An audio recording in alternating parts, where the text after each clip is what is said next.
You're listening to the Fezcast, the Saracens fans podcast bringing you the independent and unhinged views of the voices in our heads, as well as those of our special guests. To get in touch with us, find the Fezcast on social media and listen to us on Apple Podcasts, Spotify, YouTube and more. Thanks for tuning in and enjoy this week's show. You're listening to the Fezcast.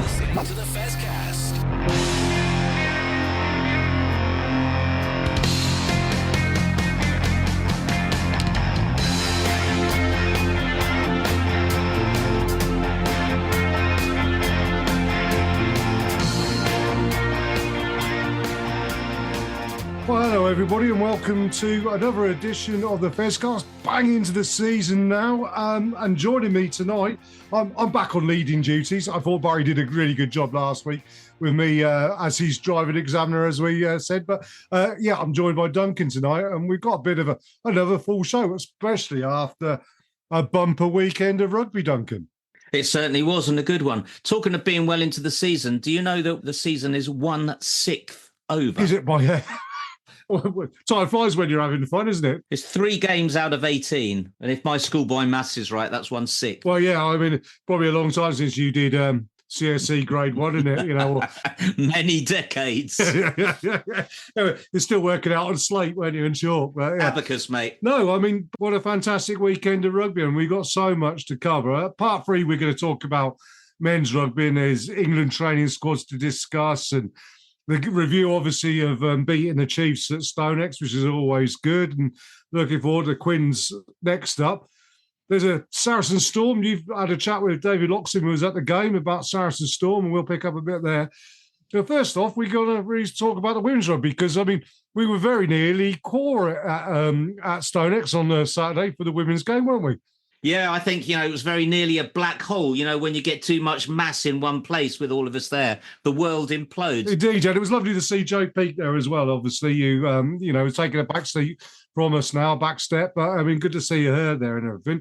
But I think before we get onto that game, because we got an interview that Matt's done with Isla Alejandro to play in, I just wanted to have a quick talk about the WVX over the weekend, and in particular, a ruthless England performance in putting the All Blacks to the sword, running in 9 tries and 7 tries from the back 3. So, not just the Morningside, Duncan.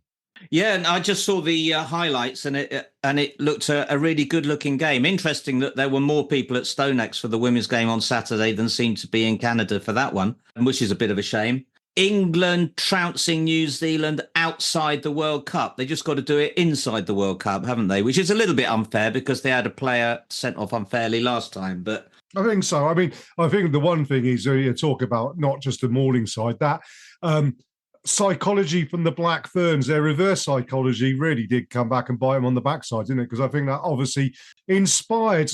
And I'm going to make a big claim here now. We're going to talk about the back 3 for England, which, regardless of who's playing, whether it's men's rugby, women's rugby, whatever, the back 3 of Ellie Kildun, Abby Dow, and our very own Jess Breach, is as good a back 3 in world rugby at the moment, any gender, and as good a back 3 as I've seen in the game in a long, long time. I mean, they are a unit that is absolutely amazing, isn't it? They are. I don't think you can say in any gender, but it's not relevant, is it? They are as good as they are in their game, and they're absolutely brilliant. And we saw from England and also Saracens a lot of quick passing, didn't we? Yeah. It seems to be something which at international level you can sort of expect.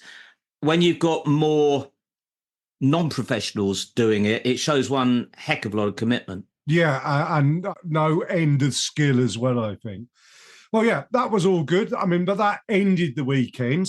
We started the weekend at Saracen Storm, but we're going to concentrate on the women's game on Saturday. And before that, I think we'll play in the interview that Matt did with Isla Alejandro, who was one of the bright players, I think, one of the best players on the field against leading trailfinders. So shall we do that? And then we'll come back and do our reaction to the game, Duncan. Sure. You're listening to the Fezcast. Hi, Alex Osterbury here, Director of Rugby for Saracens Women. You're listening to the Saracens Fezcast. This is the Fezcast. So post-match at the Stonex after the Saracens women against Ealing Trailfinders match. Close fought victory in the end, and I'm here with Isla Alejandro. How are you doing? You all right? Yeah, not too bad. Definitely tired after that one. Yes. Yeah, made it. I think the coaches said afterwards it was like 48 minutes in play total or something like that. Doesn't surprise me. Which is pretty ridiculous. I mean, like we've got a fast pitch and we like playing on a fast pitch, but that's maybe pushing it a little bit too far. Yeah, I mean, you had your work cut out for you today, didn't you? There's a lot of wing play in this game. So, Yeah, for sure. You've done a few laps of the pitch, right? Yeah, it certainly feels like it. Absolutely. Well, I mean, the first thing actually, just to take it off pitch for a minute, you've got your name on the back of your shirt. Yeah, amazing. I've actually said to a couple of, just like fans, supporters, people around, because they keep saying about it, and I don't actually think that enough of us have sort of not appreciated it, but like it's not really sunk in that much yet, or we kind of like, it's a really important step forward, I think, and it's important to sort of take these things in, because I think there's obviously other Prem clubs that have done it before us, but I mean it's not about comparing, it's about celebrating sort of where each club's at. So I think in terms of celebrating the small wins and making sure that we're sort of like one step closer towards, like, do you know what I mean, being able to completely look like that professional outlet is really, really important, and it's important to celebrate as well. Absolutely. At the end of the day, most of us here know who you are, but there'll be plenty of kids and things coming along that are, looking to recognise some of their favourite players on the pitch. Yeah. So having your name there is going to make a big difference. Yeah, no, definitely. Yeah, it is something that I think I'm going to have to sit and look at and be like, oh, that is actually really cool. Shirt swaps are going to start happening though as well. Yeah. Anyone you got your eye on that you want to try and get someone's kit? Well, to be fair, I do think Ealing's kit is quite nice. I think Tigers is definitely nice. Tigers is definitely nice as well. But yeah. I think maybe going to avoid the shirt swap talk to not give Mel a heart attack, I think. That's fair enough. That's fair, because I suppose they did cost money as well. Yeah. But that's it. Anyway, on pitch action, we should probably talk about that. Very, very end-to-end game. Mm-hmm. Probably a lot of positive and negative to take out of it, I would imagine, but just sort of gut reaction from yourself after that. I think I think it happens quite a lot actually, that we end up playing due to the cup or friendlies or whatnot. Like you end up playing teams quite frequently kind of back to back in those sort of situations. And over the years, like it's happened to me quite a lot. And I think the most important thing to take from that is just being able to learn and apply everything from the last game sort of as quickly as possible. And I think we definitely had our focuses going into this game based off of what happened 2 weeks ago. But then it's also really, really clear that Ealing went back and did their homework on the game as well. So I think that's reflected in just sort of how closely fought it was again, because I think we're both trying to sort of figure out the two sort of areas that we wanted to improve. So yeah, just I think happy to have been able to apply the stuff that we've worked on over the last 2 weeks while in this game. Absolutely. I mean, it looks for a time as well, we sort of had the best of the set pieces against them as well. Obviously not entirely your area, it's a bit of an unfair yeah, I know. I just like to stand back and I'm like, yeah, keep going. Yeah, it's amazing. Yeah, having the pack that we've got is extremely fortunate, and yeah, they're treated like royalty. I will say we'll give them all the respect that is due. Absolutely. But some highlights from the backs as well. Obviously, Chantel coming back and scoring a try on the other wing was fantastic. Yeah, amazing. And plenty of defensive work. I mean, it was actually quite disappointing in the end that Ealing did score a late try after the brilliant work that you did tracking back. Yeah, I know. Well, I mean, to be fair, stuff like that, it's a lot of the sort of ethos that we have is like EYG, like everything you've got. And I think hopefully, do you know what I mean, encompasses that. It definitely felt like it afterwards. I was like wheezing, trying to get some water. But yeah, I think it's just like you said with the forwards, that they do an amazing job to be able to put us on a really positive platform. So like his backs is the quick ones. I mean, even though a lot of those forwards can probably contest that as well. Yeah, it's important to make sure that we do our job as well. Absolutely. And yeah, obviously that took Ealing within a score pretty close. It could have gone either way at that point. Was there anything in particular said by Sarah on pitch or anyone else around just to try and keep everyone's focus? Or? I think what we've done really well through the sort of friendly games is just being able to have a chat about what's going well and what's not, and sort of being able to have those clear focuses in our head. And I think like as a team and like as developing our team culture, we're really trying to sort of enforce like this sort of like next job mentality, and like that we all know what we're focusing on and that we all know are on the same page with what we want to do. So I think at that point it's just sort of like being able to recognize what's going well in our defense, like connections being well, like if we're making like really positive one-up shots, then just like keeping that on, and then just kind of like having the trust in the system, basically. I think, especially towards the second half, it was basically just, we're doing all the right things. Do you know what I mean? Just trust the system. Yeah. And it's the second time we're going to mention this with you on the show, but we're obviously down a few players with WXV going on. Lots of players coming into the team, making a big difference. Very briefly walked past Sophie Tansley at the end of the game. He said that's the first time she's played 80 minutes in about 6 years. So. Yeah, no, exactly. And to be fair, I did kind of clock that in the second half. And like, I think it's one of the things that I think is really, really good about our teams. It's just like everyone is like prepared to do the job. Do you know what I mean? And I think like there are, like me included, there's times where you're sort of like really, really battling to even be on the bench. So I think is a big sort of celebration for like everyone who's turning up to training, like in and out every single week, and like potentially might not get the recognition through game time, but I think it's sort of just like a test, like how hard that everything as a squad that we all work. So yeah, no, I think I definitely agree that, I mean, being able to have those players in the locker, I mean, yeah, is really good. Yeah, absolutely.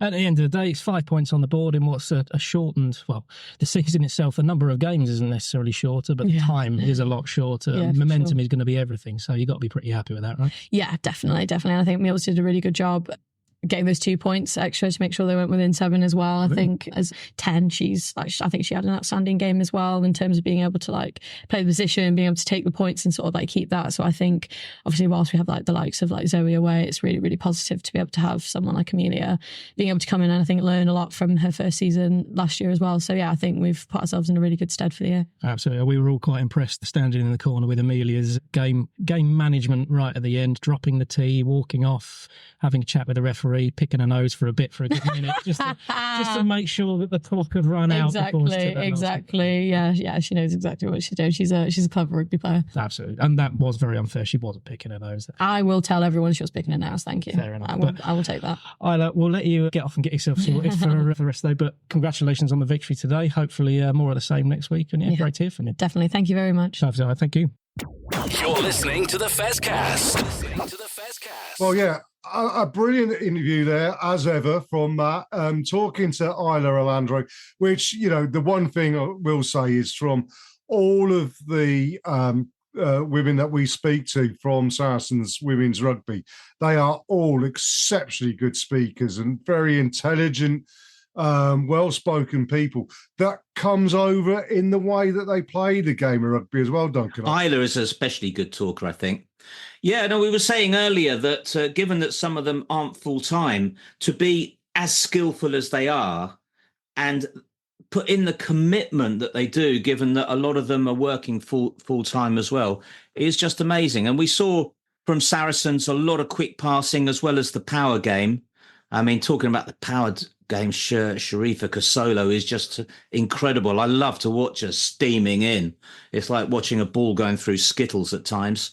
But yeah, the way the quick hands and the skill, it's fantastic to watch. Really entertaining game. It was an entertaining game, and fair credit as well to things to Ealing Trailfinders. And Ida mentioned it in the interview as well, didn't she? That obviously we played them very recently, pre-season as it were.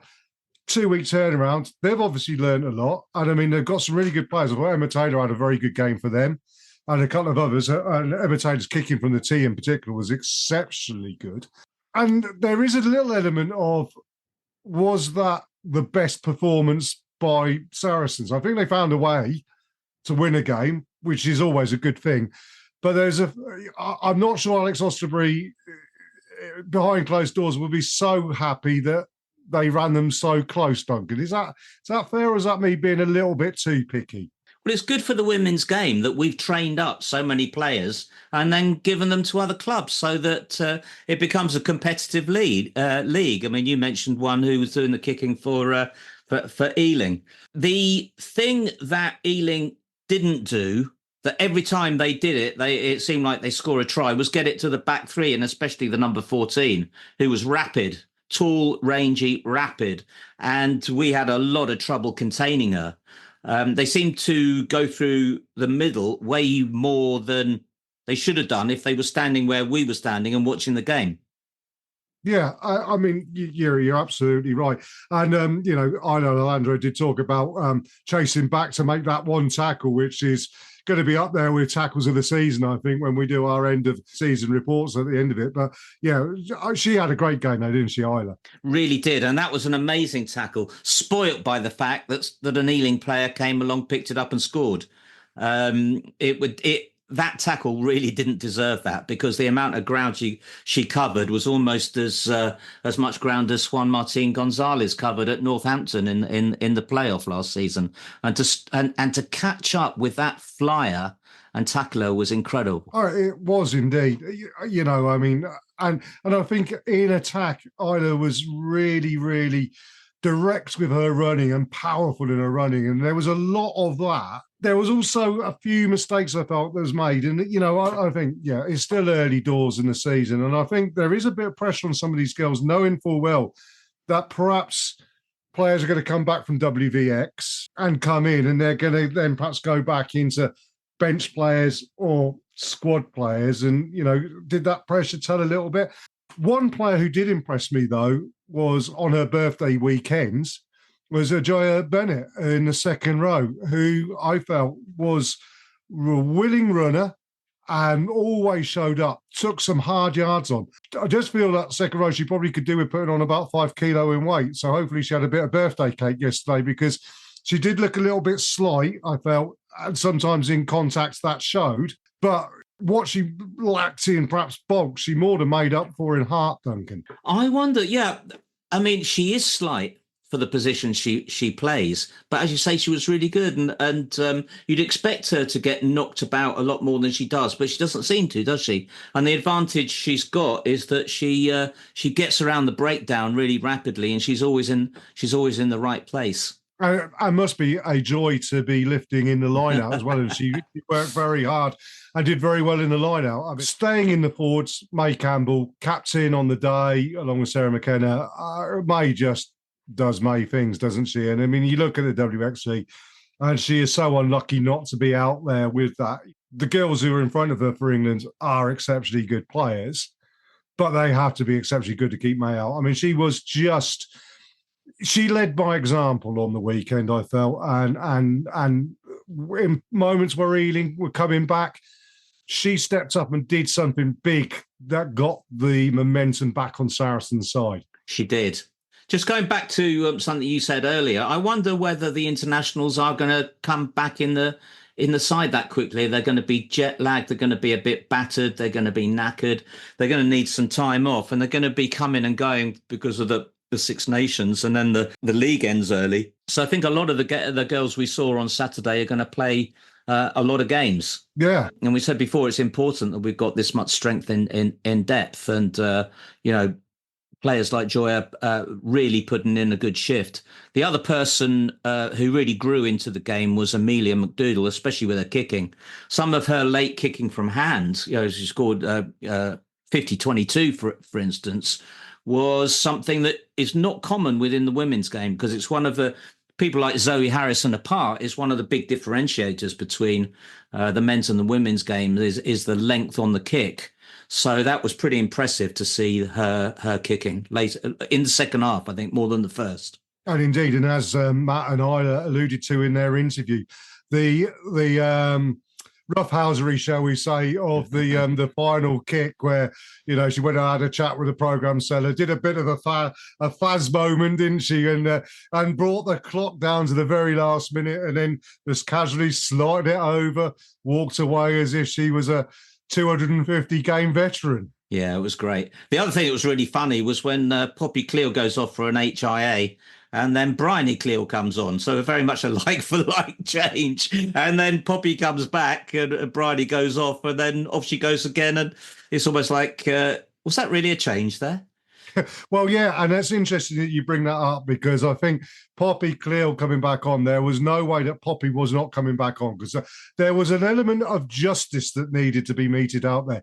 I felt, and I don't know which Ealing Finder player it was, but the way the flop went in and then an elbow went in on top of her, it was not nice. It was an unedifying moment in the game. And I think really, you know, if there's citing commissioners in these games, that would be picked up on. Should have been picked up by the referee, who I thought was He didn't have. Let's say if I was the refereeing assessor, I wouldn't be giving him a high mark. No, there's a difference. We complain about the men's Premiership referees, but they are full-time professionals, and there is a difference. No TMO, no video. Makes for a faster game, but you will get mistakes. You will do indeed. And last thing on the women's rugby, I just wanted to pick up on something off the field, because I think Saracens are doing lots of things good off the field. And the week before first game back, coming out of Back in Black by AC/DC, I thought was fantastic, although I understand that you had a complaint come through that was too much heavy metal. Well, I'll take Back to Black over Big Bad Wolf, because I couldn't stand that song. That is horrid, that song. I love it. I love it as well. And but I think it's Marmite. And if you're one of those who doesn't like a loud volume coming out, you'll hate it even more. Because it is, it just gets me going. It really does. I think it's a piece of genius, the way that they use that. Especially they keep playing the riff before our team comes out, and then in comes the singing. I think it's brilliant. But there are those who don't like it. Well, who was it said you can please all of the people some of the time, but not all of the people, some of the people, all the whatever it was anyway. Shall we have a break there, and then we'll come back, because you've had a chat with David Loxham of the Saracen Supporters Association, who was at the Saracen Storm game, and it's a good chat talking about some established players coming back and some new talent coming through. Indeed. You're listening to the Fezcast.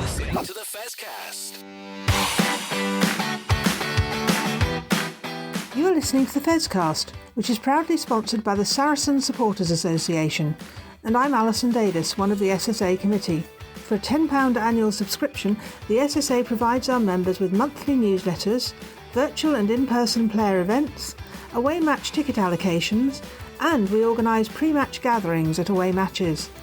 We sponsor men's and women's players, and we support the Saracens Foundation Track Club on behalf of our members. On top of all that, every year we have a seasonal SSA badge, which is exclusive to members. Where else can you get that much value for a tenner? Join now at membermojo.co.uk/SSA, or come and see us on match day in the Oasis at the StoneX. This is the Fezcast. So having waited all summer for a number of games to come along, 3 come along all at once. And I didn't have the nerve to ask She Who Must Be Obeyed whether I could go 3 times to StoneX this weekend. But luckily, I know a man who did. So I'd like to welcome the SSA ticket maestro, the man who's responsible for all the great away allocations that we get, who was there on Friday night. Welcome, David Loxham. Hello there, Duncan. And you ably assist me in that task in ticketing. I'm very, very grateful for it. I do indeed now. Nice to be back on the Fezcast, and a great job you're all doing. So, David, this game was organised at pretty short notice, I think, to give a lot of players who have not had game time this season a game. And my first impressions looking at the team sheet was how much strength we've got in depth. Yes, no question of that. And judging by how things panned out, and given that they had a game very adjacent to this, I think the same can be said of Edinburgh, who came down with every intention to give Saracens a terrific game and to beat them if possible. And they very nearly did. Well, that's brilliant. That's exactly what those players need, isn't it? Because I think these games are much more about individual performances than team performance. They're about those players sticking their hands up to say to Mark McCall, you should be putting me in the team or on the bench. That's very true. I was speaking over the weekend about locks, and there's Olamide Sadique, who is only a teenager still, I believe, and a huge young lad who looks a very, very exciting prospect in every aspect of the game. You know, in that particular game, before Edinburgh had even really finished lacing their boots, I mean, he tore in from 30 metres, knocking 3 people over to score a try. And it was a great tribute to the visitors that didn't actually make them fold up. But it was phenomenal to see how quickly such a big man can move. And unlike Tom Willis, he doesn't drag them along. He knocks them over like Skittles. It's fantastic to see that, isn't it? Oh. You can't beat that combination. A good big one will always beat a good little one, as I found out when I played rugby. Yeah. And friends of mine certainly who've seen him both in this game and I think he played at Bedford, I believe, were commenting on he looks such a hot prospect. The other person that my friends were commenting on who really stood out was Louis Johnson. How did you find him? Well, obviously the SSA sponsors Louis, so I'll try not to be too biased in my comments. But there's a couple of things. Louis is a very nice lad and very determined and very hardworking from all of the feedback. And in many ways, he reminds me of Fergus Burke in that he's not a very flashy player, but what he does is he makes good decisions. And he makes good decisions with a calm head. And he has got the most incredibly huge boot on him. There's been some reports from those who watch Saracens train that Louis hits the ball absolutely miles and very, very cleanly. But also he showed the right moment to try and open the game up, which he looked to do all the way through that. And what he does look like is a fly half who's been playing 10 years, not a young man in his early 20s. So we've got this situation now where we've got, two very, very promising fly halves and others who play the position extremely well. And I was very impressed with Louis Johnson as well. And after the match, when I was speaking with he and his parents, he said, I know I've got to wait.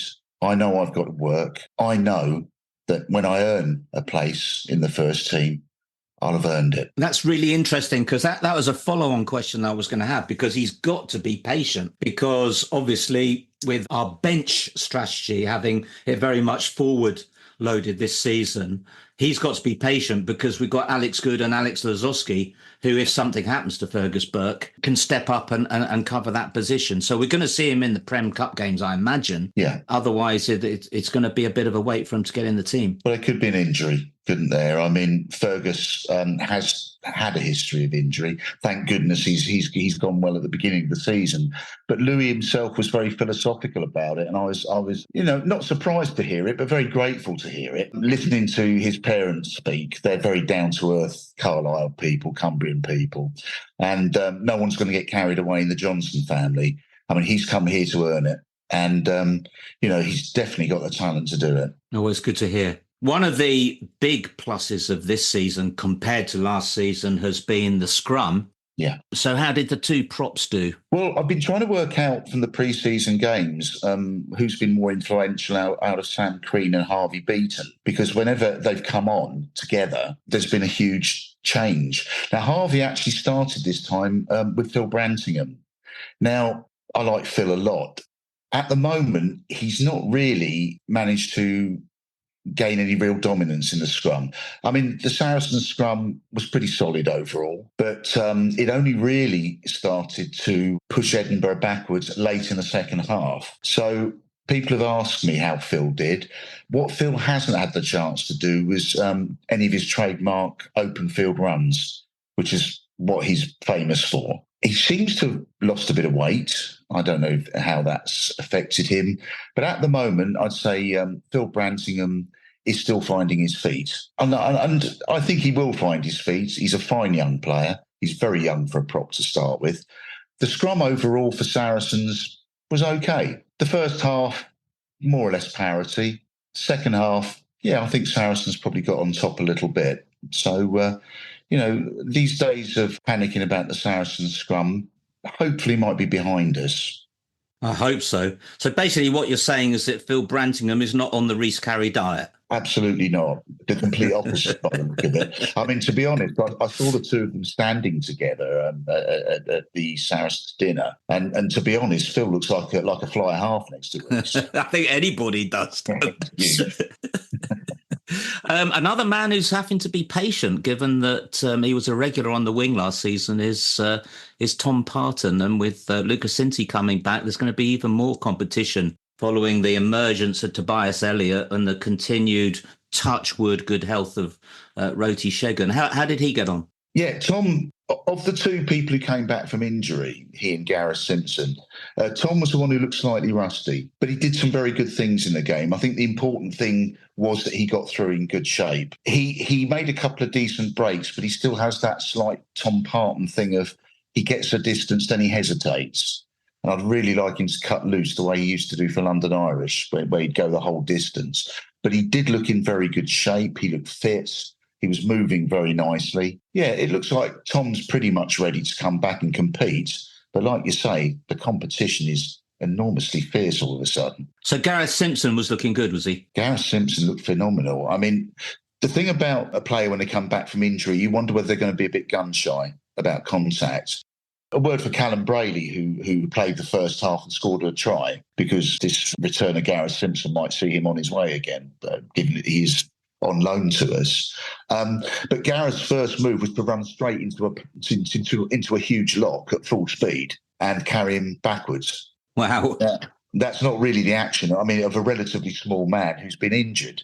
And of the two scrum halves, Callum Brady's one of those unfortunate players to me that he does everything very efficiently. And I think you'd appreciate him by never being upset by what he does, rather than noticing what he does. And I think for that reason, he probably doesn't get the recognition he deserves. He's a very good player. Gareth is a little bit more noticeable. He's a little bit quicker. He's a little bit more flash. He's got the light-coloured hair, so you see him a little bit more. But the first thing that I noticed about Gareth Simpson was that he was very willing to attack the line to draw the defence before he passed. His pass looked very sharp. He orchestrated that win in many ways because it was his speed at the base and his speed of foot, really, that created some of the spaces that set up the final try. So I thought Gareth Simpson was magnificent.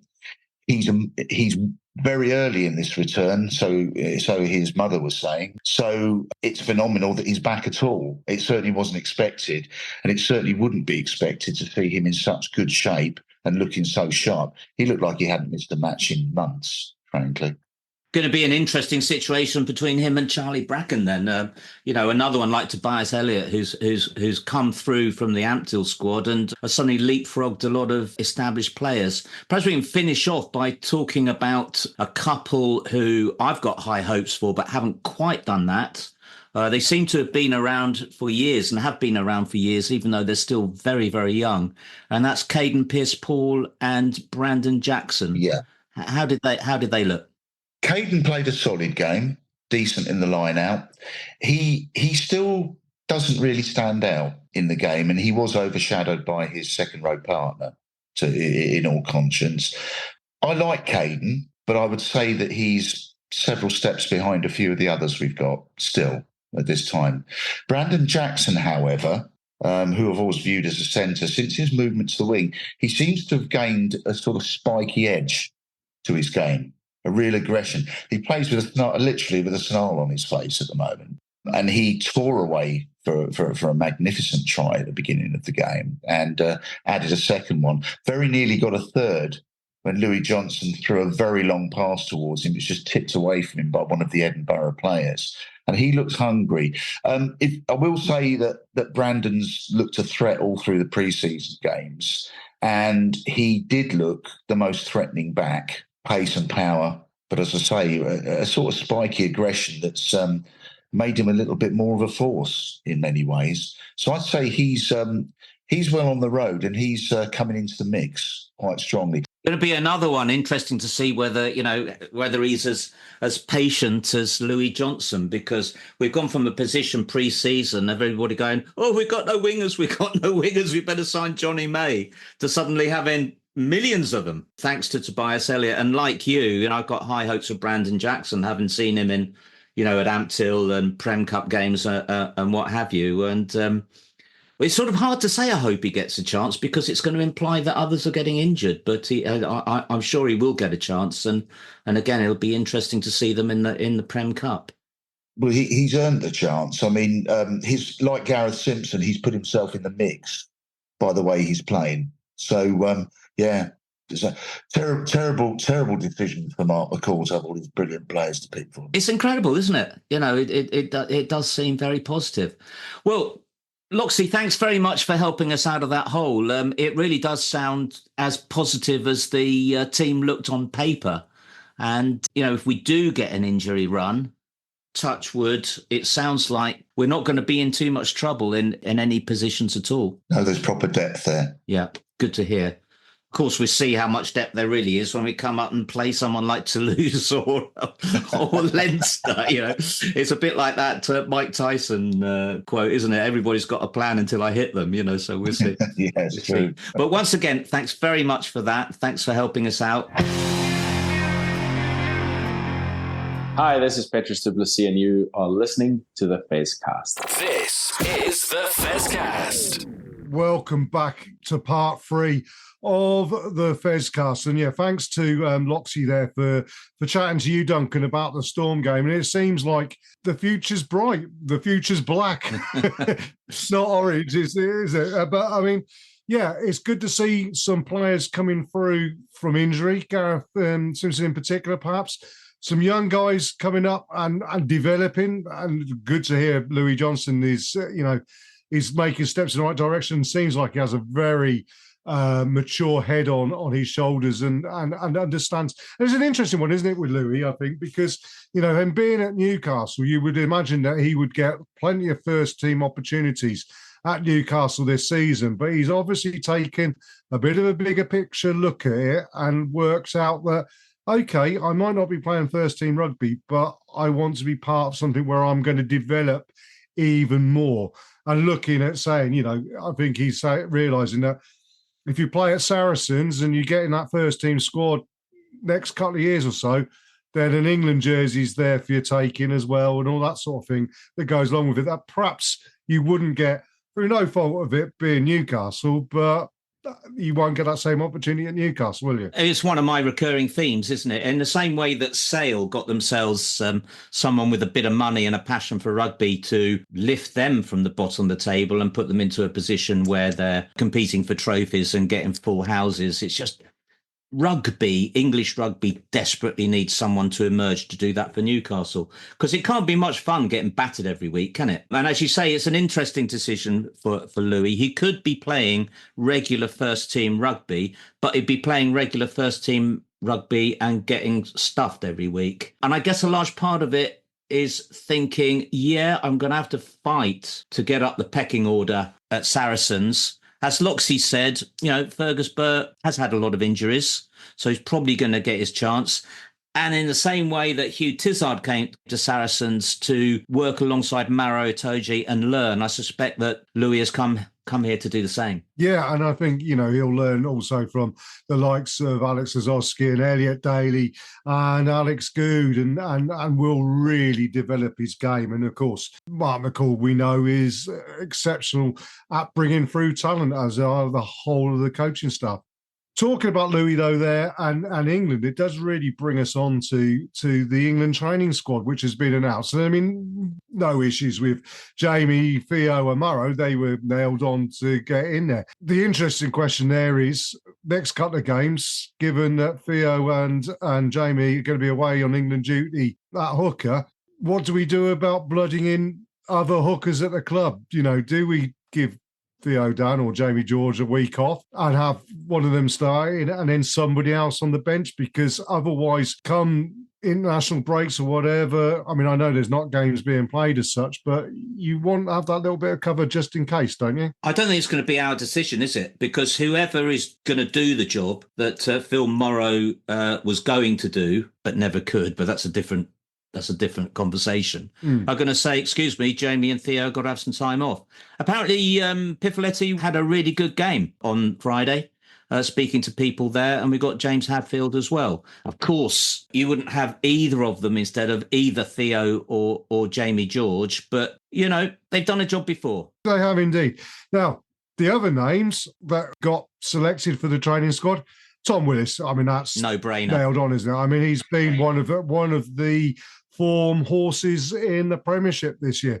But also what's very good is that Steve Borthwick doesn't listen to an awful lot of the flack that goes around, does he? And, he's picked Elliot Daly and Alex Ozowski for the training squad. because they're the players in form. And I mean, it was brought up in commentary in the Chiefs game that, Henry Slade's due to come back a week before the November internationals. You can't put him straight into an England game if he's not played any club rugby whatsoever. And Alex Lozowski is the form outside centre in the country at the moment. It's only Bernard van Rensburg who would cope soon, and he hasn't qualified for England yet. And Elliot Daly's been pretty damn good. And I think a lot of that comes because they're actually enjoying their rugby, aren't they? Yeah, I don't know whether they'll make it into the actual squad. They're in the training squad. Elliot Daly apparently is just brilliant to have around, and that might be part of it. He's going to be great. Yeah. You know what he's going to do, and he's great to have around. Alex Lozowski must have such a lot of self-belief, because I think most of us over the last 2 years would have seen what's going on in Italy and thought, maybe not going to win anything, but there's a great journey going on there that would be really fun to be part of. And I think most of us would have made that choice, go there, play some international rugby, etc. But he's obviously believes in himself that he can make it into the England team. Hasn't got a huge amount of time left, got a couple of years maybe, and he's going to give it a go.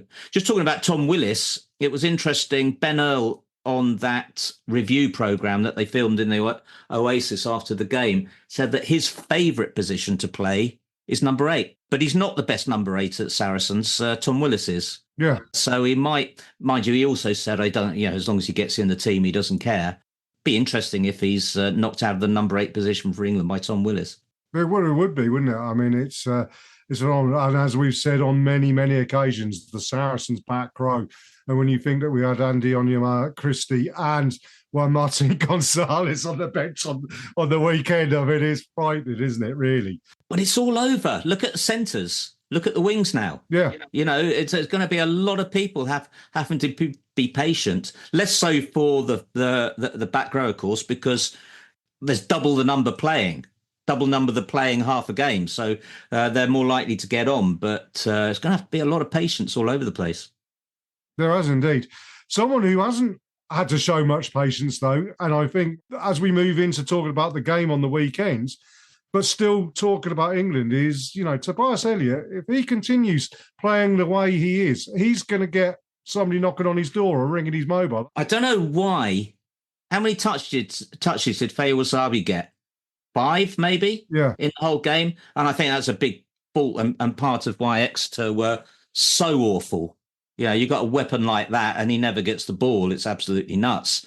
But based on that game, there was one player. We talked earlier in the season about how frail and inexperienced he is defensively. And he made one howler that luckily he got away with when he dropped the ball. Apart from that, he was very good under the high ball and very good defensively as well. So in these, 3 short weeks, it's not just going forward, which he's brilliant at. His defensive game is really coming on. So he's obviously a quick learner. Well, I think obviously what they've been able to do, and it sometimes happens with players, is that you just turn around and say, right, you've got that part of your game. We're not going to coach you that. You just go out and do what you do and what you enjoy. And he clearly has got pace to burn and confidence going forward. So they'll just say, we don't need to do that. You just do that, but we'll work on this side of it. And that's what, and if you can develop that in 3 weeks, I mean, by the end of the season, he should be nailed on international.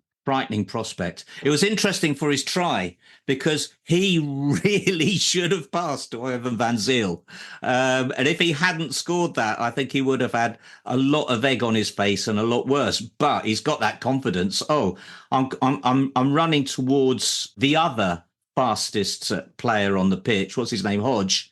I'm going to just give him a brush off and run round him. So he must have a lot of confidence to do that. And but on a couple of other occasions, he made some really brilliant offload passes, didn't he? That led to Ben Earl's try, and I think it was Fergus Burke's try, wasn't it? Well, it's interesting, wasn't it? Because Chris Ashton was on comms on TNT, and they said to him about the Fergus Burke try, and he said, what would you have done differently, Chris? And he said, I wouldn't have passed it inside. So, I mean, it's quite an interesting thing. I used to play rugby with a guy, Andy Griffiths, and he always used to turn around to me and say, and this is kind of thing, he'd say, right, 20 minutes into the first half, I'm going to make a break, be on my shoulders, Jez, I'll pop you the ball and you'll score a try. I said, then 20 minutes in the second half, we'll do the same move. And I say, this works every time. He said, so why don't we do it more often? He says, no, it wouldn't work again. You do it as a surprise. And this is kind of what he's got there. He's already worked out that you don't do the same thing too many times. You keep that air of mystery. And I think, fantastic that he has got such a good rugby brain for such a young kid. I've heard football coaches say that at the very highest level that there's a football intelligence, which is to do with having spatial awareness of what's going on around you and the ability to quickly work out the best move. And it would appear that Tobias Elliott has got that football intelligence, except he's got it on the rugby pitch. Well, of course, talking about Tobias, I mean, he was one of the standout players on the weekend. So I think we really need to talk about the Chiefs match as a whole, Duncan. And second half in particular, I'm really a bit concerned about Chiefs really here because we didn't really have to get out of second gear. Although when we did get out of second gear, we looked and went into top gear, we looked absolutely amazing. But 29-14, I think if we'd actually gone full throttle, we could have made that an awful lot bigger game, couldn't we, Duncan? There's been 3 matches now where we've taken our foot off the pedal a bit. The difference here is that Exeter was so bad that unlike Gloucester, when we took our foot off the pedal, they couldn't come back at us. I mean, the game started off with Exeter being very good in defence and pushing us back, but it didn't take too long, and we'd unpicked them a few times, and they just had nothing apart from Hodge at the back. Their first try really needed some brilliant finishing, but it had a huge slice of luck in it, in that there was a charge down, I think by Nick Tompkins or somebody, which went straight to Ollie Woodburn, which is one player that you don't want a random ball going to, who had Hodge alongside him. And yeah, he had a lot to finish it, but it was very lucky. Yeah. Overall, that's the one question mark about the game, isn't it? We were really, really good, but how bad were Exeter? Well, this is the thing, and I think it's worthwhile doing a little bit of a comparison between Chiefs and Saracens because in commentary that came up quite a lot as well. And I mean, Austin Healey is a man who, it takes a little bit for him to praise Saracens, but he is fair in when he does do it. And the difference was that when we got an opportunity to go, we committed and we went 100%. And I mean, no more perhaps indicative of that as for already champagne moment of the season, Rhys Carey going into space, made by Alex Nazowski coming round the corner and busting a gut to get there and putting Rhys into space. And then Rhys, with an absolute smile on his face, like a runaway fridge freezer coming at you. And you could see Paul, I think it was Josh Hodge, wasn't it? He was sat there thinking, oh, Christ, I'm going to get really hurt here. But then Rhys, we talked about it, rugby brain, knew what was outside him and put it on a plate. And it was just outstanding. It was a brilliant moment. Everybody around me was going, this is great, but you've got to pass. You've got to pass. You've got to pass. Oh, thank goodness he did pass. But it was funny. I think if he hadn't have passed, he was going to run over him and then, either gone to the ground and put the offload in or would have made a pass. But it was just joyous rugby.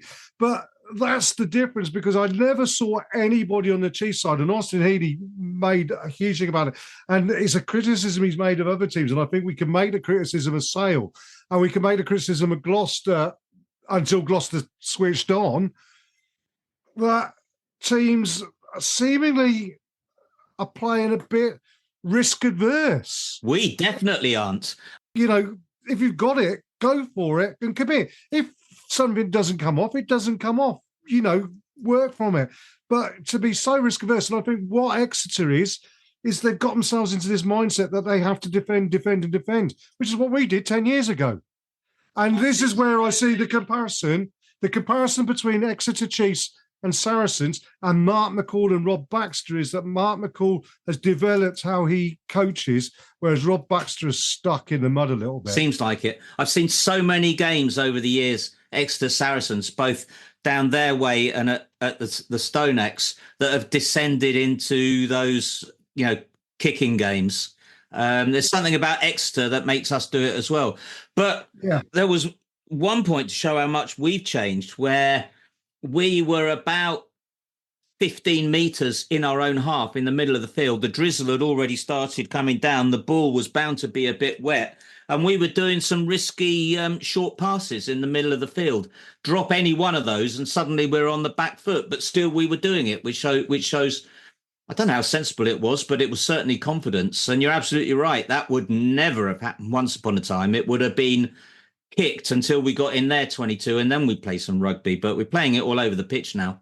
We are, and what but without forgetting that sometimes a kick is on. But what you've got, and we mentioned it last week with Barry, Ivan van Zyl is putting it on an absolute penny every time. Fergus Burke from hand has got a great vision on him, and great execution, and is giving our back three lots of opportunities, and it doesn't always come off, but. Then you suddenly got Nick Ezekwe coming through and making a nuisance. Hugh Tizard. And there was I'm going to mention Hugh Tizard again. There was one moment where he got in and just showed some huge, immense strength. And it was just phenomenal to see. I think everybody's playing with a little bit of excitement, confidence, maybe a touch of arrogance. I don't know. But they are happy to try things because they're confident that they're going to get it right. All over the pitch, there were some fantastic performances. Not too sure about the two replacement props which came on, which is a bit strange to say about Aroni Mawi because he's a brilliant player, maybe suffering from a bit of fatigue. But even when they came on, perhaps weren't the best. I don't think they were as good as Alex Clary has been, for instance. But we still had no problem at the scrum. Yeah. And we were all over them. It's strange to say for a team playing Exeter, isn't it? Because it used to be their forte. 10 metres out, they couldn't stop us. No, they couldn't. We were just pushing them over. It was quite interesting because I had one bloke sitting next to me, a very nice fella, a chief supporter, had driven 6 hours up to see the game and was driving 6 hours back. So I said to him, I bet you're glad you did that, aren't you?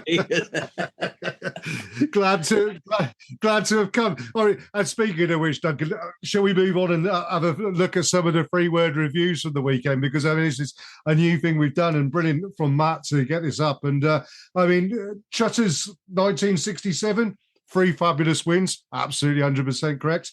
Saracens 1971, Steve Cummins, our friend Steve Cummins. Cheer up, Tony. He's There we are. Look, living rent-free in Baxter's Head, and we keep on stuffing them. It must be grim. Obviously, the Sam Norris hasn't quite worked out the principle of free words, so he throws hyphens in. But Willis, England shoe-in, I think that's a definite one there.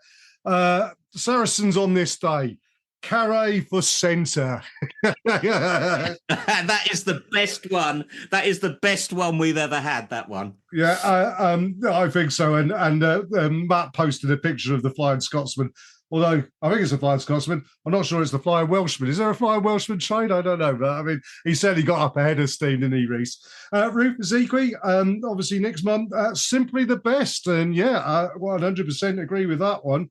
And I love Matt, the GIF that Matt posted in reply to that. It's a great one. Yeah, that's it. Yeah, oh yes, indeed. Rugby Saracens, glorious rugby weekend. It certainly was. I'll leave Chris Braganza's comment to last, actually, because it's an interesting one. Josh Miller, 1992, McCall the GOAT, Sari Kazi, triumphant against Saris, Tom Haslam, all sides unbeaten, Oliver Archer, doesn't get better. Sean Duffy, clinical, composed earlier. And I think clinical and composed is pretty much where we're at. Why expend too much energy? You got your 5 points. Our points difference is pretty damn good anyway. Why bust a gut, risk injuries, risk them getting a bonus point for a missed pass or whatever? Job's done. Get off the pitch. Both Elliots were good, both Tobias Elliott and Elliot Daly, and only one defensive mistake between them. Not one single drop of a high ball from Elliot Daly. So he's obviously been putting in some practice there. Indeed, he has. Well, I mentioned Chris Braganza, whose Twitter handle is The Shadow. What a great Twitter handle that is. But his free-word challenge is slightly more pessimistic than everybody else's, or his free-word summing up, because he said away challenges incoming. And I think it's at this point, after we've enjoyed thumping Chiefs and, the enjoyment we get from that, we do have to remember that our next game up is Quins down at the Stoop. And for everything that we've said about it being 3 wins, bonus points and everything else, I'm not entirely sure that we've been fully tested yet. I don't think so either. We've got Quins away and Bristol away, and it's not until we've played them, also played Bath and Saints, that we'll really get a handle on where we are, I think. Yeah, and it starts with Quins, who, had a loss on the weekend, but I'm looking aside. Interesting that they moved Marcus Smith to fullback. That'll be quite interesting if they continue with that against us. But yeah, I mean, it is a big test coming up, and it could be a little bit of a reality check, maybe. But then again, on the other side of it, if we go to Quins and Bears and continue the way we are, well, I think I made the point in that when someone was talking about Saracens and everything, I said, we're making a pretty rubbish job of flying under the radar and managing expectations, aren't we? So, yeah, it'll be interesting to see what happens there. Quins will be a different kettle of fish, won't it? But if we come out of that with another good win, well, do we start thinking bigger? No, it's too early, isn't it? Even though by that time, what will it be? Almost 25% of the season gone. It's still way too early. It's a long way to go. But we usually go there, I think, over recent seasons and get a very narrow win, don't we? Yeah. So we'll see whether we do that again. Well, it's interesting, isn't it? Because, I mean, at the start of the season, we all sort of did the first game against Gloucester and made predictions and said, well, if we come out of that with 1 point, a bonus losing point maybe, or whatever, we'd be quite happy with that.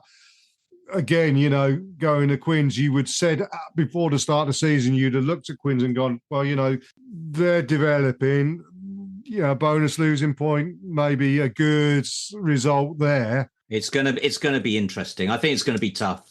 But so you say that before every game this season. Before this one, I was thinking, Exeter have been really rubbish in the other 2 games they played. They're gonna put it together at some point. I'm not sure they are at any point. They're only 2 points ahead of Newcastle, so it'd be interesting if Newcastle managed to get a win. That'll really put them under pressure.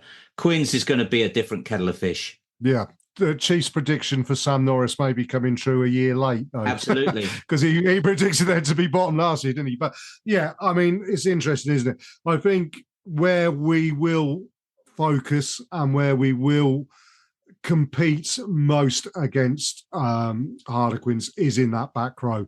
I'll be interested to see what back row Mark McCall picks. I think Tom Willis picks himself at the moment, but Bernal, Juan Martin Gonzalez, Andy Christie. I mean, it's a plethora of riches, isn't it? And I mean, it's a headache, but what a nice headache to have. I wonder whether Theo McFarland will be out, because I'm aching for those times. It happens quite rarely when you have Theo, Nick, Ezekwe and Marrow in the line out, and the poor hooker throwing it for the other side. It just doesn't know what to do. So it'd be great to have him back just to see that. Well, yeah, I mean, I don't know what his injury was like, and obviously what Marrow's injury is like. I mean, Marrow was very, very ebullient on the sidelines. He was quite confident that it was just a little niggle, but you never know, are they hiding so you don't know? But I mean, yeah, it'd be interesting to see what team we put out, and I'm looking forward to it, Duncan. And next week you've got chance to have a chat about that as well when we come back with a Fezcast next week. So, thank you, Duncan, for your time today. Thank you, everybody, for listening in. And yeah, let's hope we continue on our winning ways and put the mighty Quinn back in his igloo.